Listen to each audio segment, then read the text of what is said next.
Welcome to our channel. Today we how to install Webflow custom code embeds for UI features, full guide step by step clearly. To install custom code embeds in Webflow for UI features, start by logging into your Webflow account. Select the project where you want to embed custom code.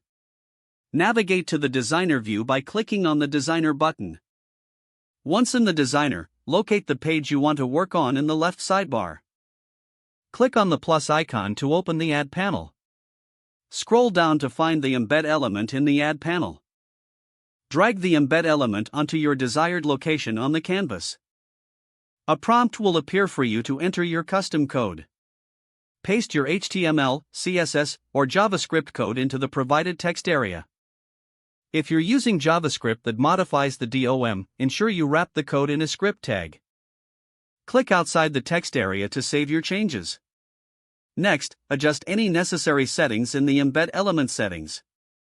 To ensure the code is loaded properly, set the code to load in the head or body sections as needed. To preview your changes, click the preview button at the top of the designer. Check that your custom code appears and functions as expected on the page. If adjustments are needed, return to the embed element and make your edits.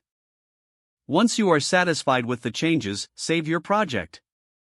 Finally, publish your site to make your custom code live.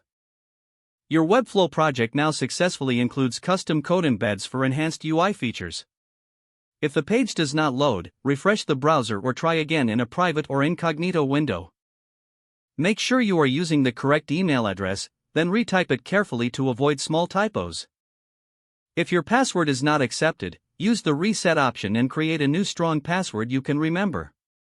Check your spam folder for verification or security emails, then complete any requested confirmation steps.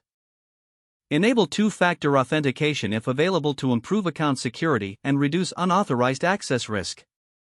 After signing in, review your profile details so your contact information and settings are accurate and current. If you see an error message, note it down and try again after restarting your device and internet connection. Log out when you finish, especially on shared devices, to keep your account and payment information secure. If the page does not load, refresh the browser or try again in a private or incognito window. Don't forget to like this video and subscribe to our channel for more step-by-step tech guides.